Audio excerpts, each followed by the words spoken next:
कल के एपिसोड में हमने देखा जितेंद्र नाथ मुखर्जी के द्वारा कलकत्ता में रोडा कंपनी जो विदेशों से हथियार मंगवाकर बिजनेस किया करती थी और इन्होंने वो हथियार लेकर कैसे एक कमरे के अंदर वो साफ कर रहे थे, चलाने का अभ्यास कर रहे थे।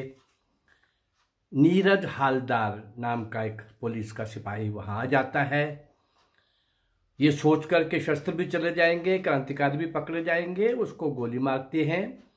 ये समझ करके वो मर गया है, वहाँ से वो निकलते हैं, चले जाते हैं, परंतु वो बेहोश था। जब उसको होश आया तो उसने जो बयान दिया वो ये था कि इस सारे कांड के पीछे ये जो जितनी अंग्रेजों की मृत्यु हो रही है, हत्याएं हो रही हैं, मारा जा रहा है या क्रांतिकारियों को संगठित करके अटैक करने की योजनाएं बनाई जा रही हैं, इन सब के पीछे जितेंद्र नाथ मुखर्जी है। एक नाम उन्होंने और लिया, चित्रप्रिय का। इन दोनों की खोज शुरू हो गई हर प्रकार से, सब जगह। अब जब खोज बड़ी भयंकर शुरू हो गई तो इनके साथियों ने ये बोला कि भाई आप विदेश चले जाओ, यहां से निकल जाओ, अब आप बुरी तरह से पकड़े जाओगे तो बुरी तरह से पिटोगे और नुकसान होगा हमारा। आप विदेश में जा करके विदेशों में रह रहे भारतीयों को संगठित करके उनसे सहायता लेके शस्त्र भेजने का काम वहां से करो, हम यहां देखेंगे, बाकी साथियों ने बोला। परंतु जितेंद्र नाथ को उसकी मां की कही हुई एक बात याद आ गई। मां बचपन में कहा करती थी कि देश की सेवा करते हुए, देश की सेवा करने वाले लोग भगवान को बहुत प्यारे होते हैं। और क्या कहा कि देश के लिए जो निशावर हो जाते हैं वो अमर पुत्र कहलाते हैं। ये बात याद आते ही उसने जितेंद्र नाथ ने अपने मित्रों को कहा कि नहीं, मुझे किसी भी सूरत में बाहर नहीं जाना, यहीं संघर्ष करते हुए मुझे काम करना है। और ये सब करते हुए अगर मैं चला भी गया तो मैं अपनी माँ के उस संस्कार को जिंदा रख सकूंगा, मैं बचने के लिए यहाँ से भागूंगा नहीं। इस प्रकार से दोस्तों का आग्रह ना मान करके जितेंद्र नाथ मुखर्जी जो है ये अपने कार्य में लग गए। परंतु इनकी खोज बड़ी बुरी तरह से शुरू हो गई, हर प्रकार से इनको खोजा जाने लगा, बड़ी बुरी तरह से देखा जाने लगा। चारों तरफ पुलिस के सिपाही भेज दिए गए, परंतु क्रांतिकारियों की इस गाथा में, क्रांतिकारियों के कारनामों में, इसके कारनामे के कारण जितेंद्र नाथ मुखर्जी तो प्रसिद्ध था ही था, परंतु एक और नाम से ये प्रसिद्ध होने लगा, बाघा जतिन। बाघा जतिन ये क्या था भाई? इसी नाम से इसके बाद ये जाना जाने लगा। चंद्रनगर के गांव गया में, जहां का इसका जन्म था, कलकत्ता के पास, वहां गांव में ये सुना कि वहां एक बाघ आ रहा है, एक पशु दो पशु रोज वो ले जाकर के मार देता है, खा लेता है। बहुत दिनों से पशु भी कम हो जाएंगे और शंका थी कि वो इंसानों पर भी वो वार करेगा, अटैक करेगा। इस शंका के साथ लोग डरे हुए थे, कांपे हुए थे, सहमे हुए थे, प्रयास कर रहे थे, परंतु बाघ को पकड़ने में सफलता नहीं मिल रही थी। एक दिन, अब ये ज्यादा देर गांव में रह भी नहीं सकते थे, पुलिस इनके पीछे थी। सब लोग शंख, घड़ियाल, ढोलक, बाजा सब कुछ लेकर के बजाते हुए वो शेर का पीछा करते कि शेर भाग के सामने आए तो उसको मारा जाए। परंतु शेर एक तरफ से निकलता, दूसरी झाड़ियों में जंगल था, वहां छिप जाता। जितेंद्र नाथ मुखर्जी कटार लेकर झाड़ी के एक तरफ खड़े हो गए, और इनका ममेरा भाई, मामे का लड़का, पिस्टल लेकर झाड़ी के दूसरी तरफ खड़े हो गए। और जो ढोल और घड़ियाल बाजा बीन बजाने वालों का जो एक काफिला था, एक तरफ वो खड़ा हो गया। अब जतेंद्र की तरफ आएगा तो इसके हाथ में कटार है, इस तरफ जाएगा तो ममेरा भाई है, और उधर वो लोग बजा भी रहे थे और हाथ में भाला, बर्शी, तलवार, कटार सबके हाथों में था।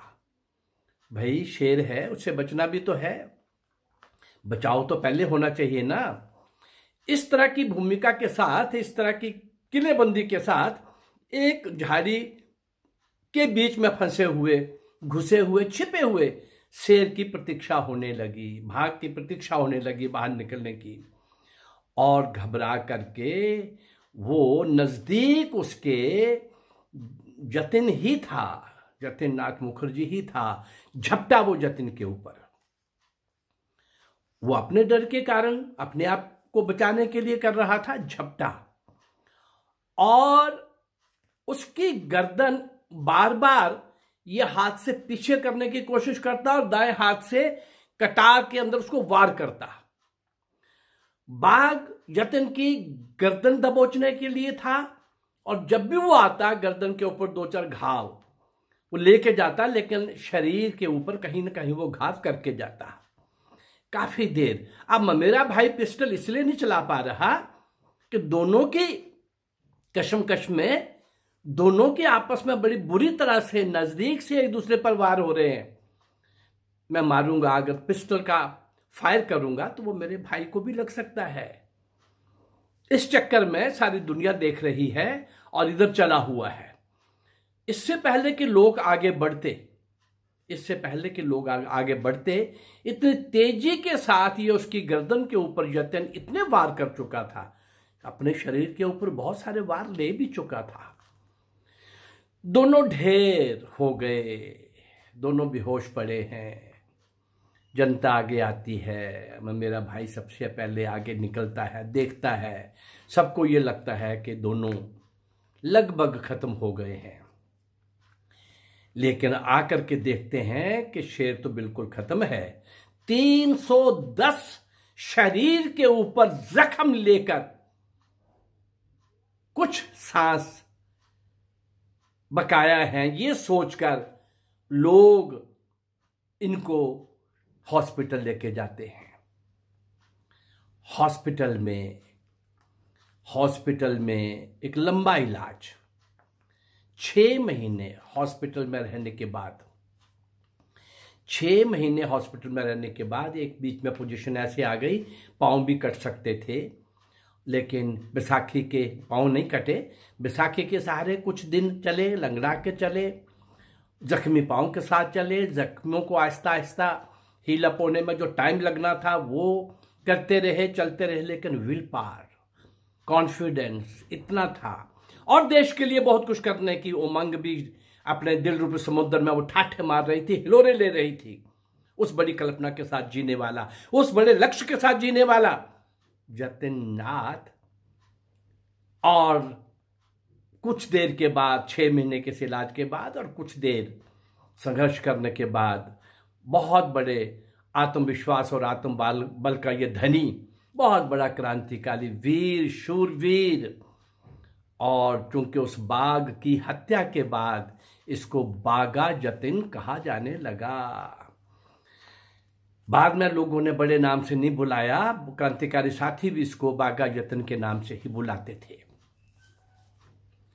बागा जतिन के नाम से जाना जाने वाला ये क्रांतिकारी जतेंद्र नाथ मुखर्जी के नाम से तो प्रसिद्ध था ही, बाद में भी हुआ, लेकिन आपस की बातचीत के अंदर उसको इस नाम से ही जाना जाने लगा।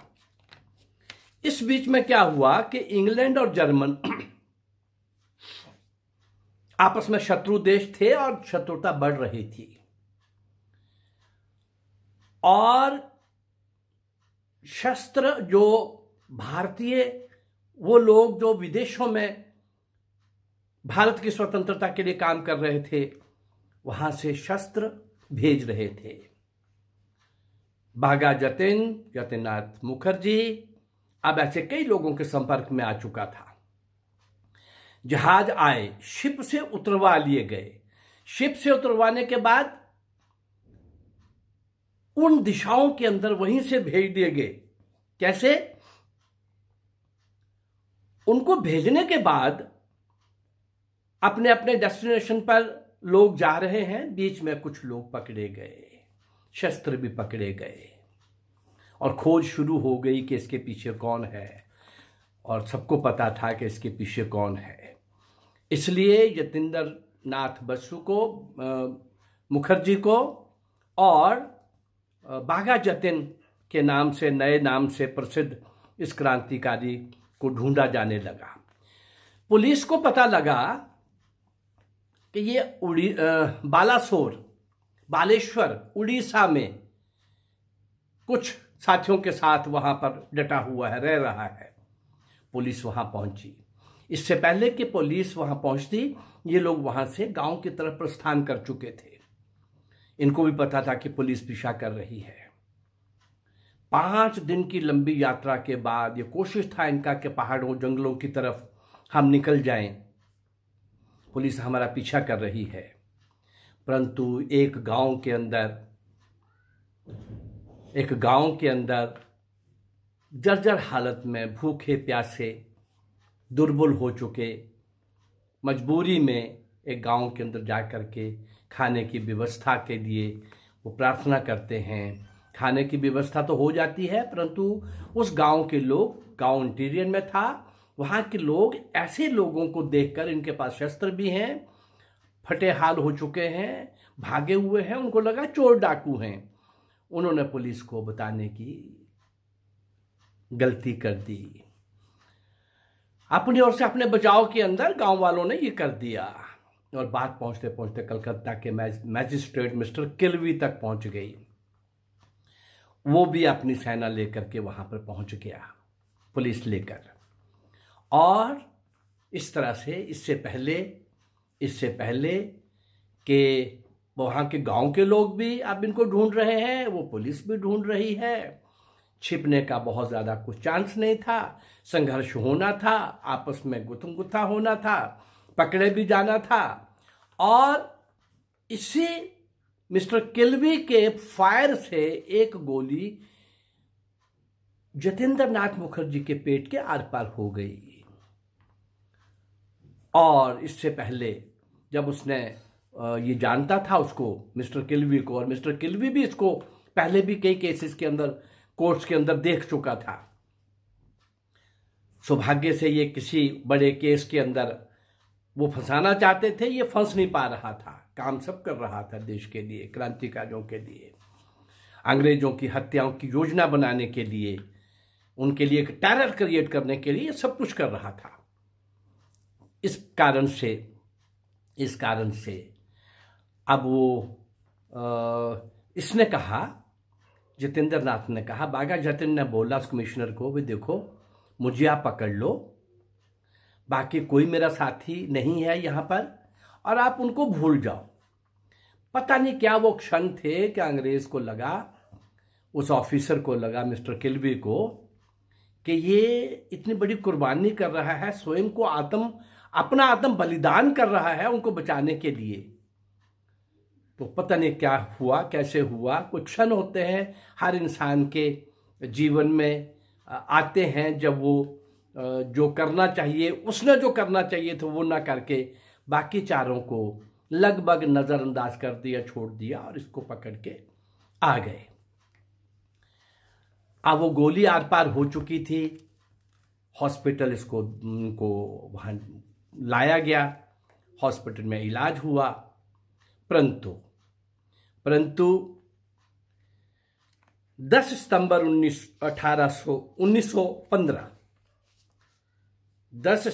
1915 को उसी इलाज के अंदर वो पुण्य तिथि आ गई जब भगवान ने इस महान क्रांतिकारी को, इस वीर योद्धा को, इस महान तपस्वी को, इस करिश्मेटिक पर्सनालिटी को, जो इतना तीक्ष्ण बुद्धि वाला था, पढ़ा लिखा था, नौकरी करके कुछ भी अपनी सुख सुविधा अपने परिवार के लिए जुटा सकता था।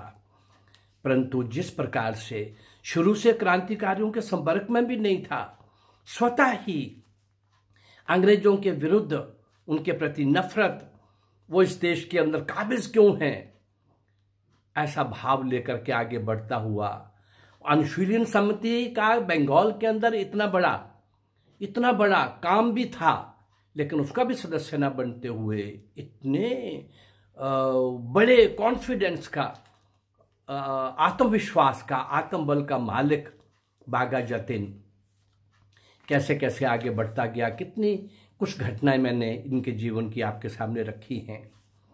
और इनके चले जाने के बाद सारे देश के अंदर, सारे विदेश में इस महान क्रांतिकारी के लिए युवाओं के मन में, देशभक्तों के मन में और आम आदमी के मन में जिस चीज को भी पता चला,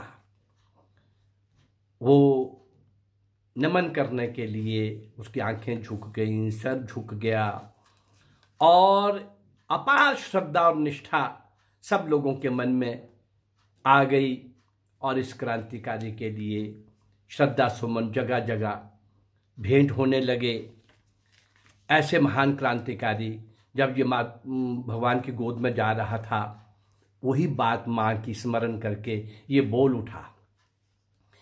उठा, माँ मैंने आपके कहे वचनों को समझकर, सोचकर भारत माँ के लिए अपने आप को बलिदान कर रहा हूं। तो मैं माँ अमरपुत्र हूं ना, ऐसा बड़बड़ा रहा था माता के साथ, जो नहीं थी संसार में उस टाइम, उस समय संसार में भी नहीं थी वो, लेकिन उसको ये संबोधन करता हुआ। ऐसा एक इतिहास इस महान क्रांतिकारी का हमें मिलता है। ऐसे अनेक अनगिनत कितने ही क्रांतिकारियों ने इस देश को स्वतंत्र कराने के लिए इतना बड़ा काम किया। कल मैंने कहा था, आज फिर याद करा रहा हूं। जो लोग कहते हैं कि आज़ादी एक संस्था ने और 2 लोगों ने दिलाई, उनको पता होना चाहिए ऐसे अनगिनत महान मौन तपस्वी जिनको इतिहास में कहीं स्थान नहीं मिला, ऐसे अनगिनत आत्म बलिदान करने वाले, लड़ने वाले, झुंझने वाले, आखिरी श्वास तक उन अंग्रेजों का मुकाबला करने वाले, और इस विश्वास के साथ कि अंग्रेजों को भगाना पड़ेगा यहाँ से, ये हमारे भारत माँ के पवित्र शरीर पर खड़े होकर के यहाँ के निर्दोष निहत्थे लोगों को मार नहीं सकते, शोषण नहीं कर सकते, लूट नहीं सकते, ऐसा सोचने वाले महान क्रांतिकारियों को इतिहास में कहीं स्थान नहीं मिला। और कल मैंने एक बात कही थी, एक कांग्रेसी लीडर जो अंग्रेजों की लाठी से मरा हो पूरे स्वतंत्रता संग्राम के अंदर, एक कांग्रेसी लीडर जो जेल में मरा हो, एक कांग्रेसी लीडर जो पुलिस की गोली से मरा हो, और एक कांग्रेसी लीडर जो काला पानी की सजा जिसको हुई हो, काला पानी, भयंकर भयंकर भयंकर, रोंगटे खड़े हो जाते हैं वो दृश्य भी, उसकी कल्पना भी करके। उन सब क्रांतिकारियों को तो कहीं स्थान नहीं मिला, लेकिन इन सब लोगों को मैं कोशिश कर रहा हूं इतिहास के उन पन्नों से ढूंढ के लाने की और आपके सम्मुख रखने की। इन महान क्रांतिकारियों को, इन देशभक्तों को, इन मौन तपस्वियों को, इन शूरवीरों को, इन क्रांतिकारियों को श्रद्धा सुमन भेंट करने के लिए, श्रद्धांजलि देने के लिए, स्मरण करने के लिए हमारा दायित्व है इनको स्मरण करना। उन पर एहसान नहीं होगा, नहीं तो हम कृतघ्न कहलाएंगे, एहसान फरामोश कहलाएंगे। अपने शास्त्रों में कातिल जो है, कत्ल करने वाला, तो उसको कहा जाता है पाप, परंतु कृतघ्नता करने वाला व्यक्ति, कृतघ्न व्यक्ति महापापी कहलाता है।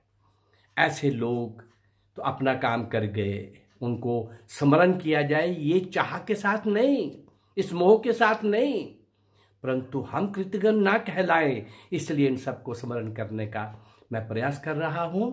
और अगर ये मेरा प्रयास आपको अच्छा लग रहा है तो आप मेरे इस चैनल को लाइक करिए, सब्सक्राइब करिए और इसको शेयर करिए। इसी संबोधन के साथ मैं इस महान क्रांतिकारी को स्मरण करता हुआ, श्रद्धा सुमन भेंट करता हुआ, श्री चरणों में पूरी तरह से नमन होता हुआ, आप सबकी तरफ से इनको श्रद्धांजलि देता हुआ मैं अपना संबोधन यहीं समाप्त करता हूं। जय भारत, नमस्कार।